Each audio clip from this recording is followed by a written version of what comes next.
If a contract doesn't accurately reflect the party's true intent, what can a court do? Can it reform the contract to accurately reflect the party's intentions? The First Circuit explored those questions in OneBeacon America Insurance versus Travelers Indemnity Company of Illinois. Leasing Associates Incorporated, or LAI, was a vehicle leasing agency. OneBeacon provided general insurance coverage for the company's vehicles. OneBeacon's policy defined an insured as LAI or anyone using a covered vehicle with the company's permission. Capform Incorporated leased vehicles from LAI. LAI's standard lease required lessees to insure all leased vehicles at their own expense in one of two ways. They could either apply to be added as an additional insured to LAI's OneBeacon policy or secure coverage from another company.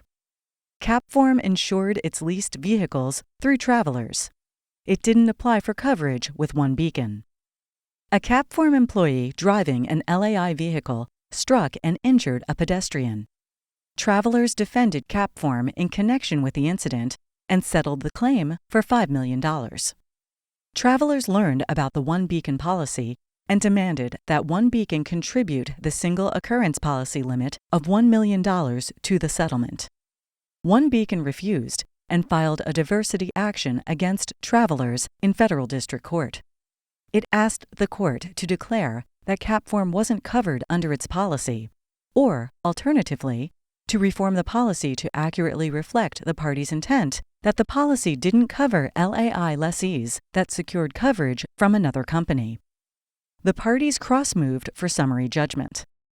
OneBeacon relied on LAI's standard lease to argue that neither it nor LAI intended OneBeacon's policy to cover lessees that didn't specifically obtain coverage through OneBeacon. It also relied on an agreement for judgment executed by LAI that confirmed LAI's understanding that the OneBeacon policy didn't cover lessees like Capform. Finally, OneBeacon submitted witness affidavits corroborating the party's intent. Travelers, in turn, relied on the OneBeacon policy's language to argue that Capform was covered. The district court granted Travelers' motion. OneBeacon appealed to the First Circuit.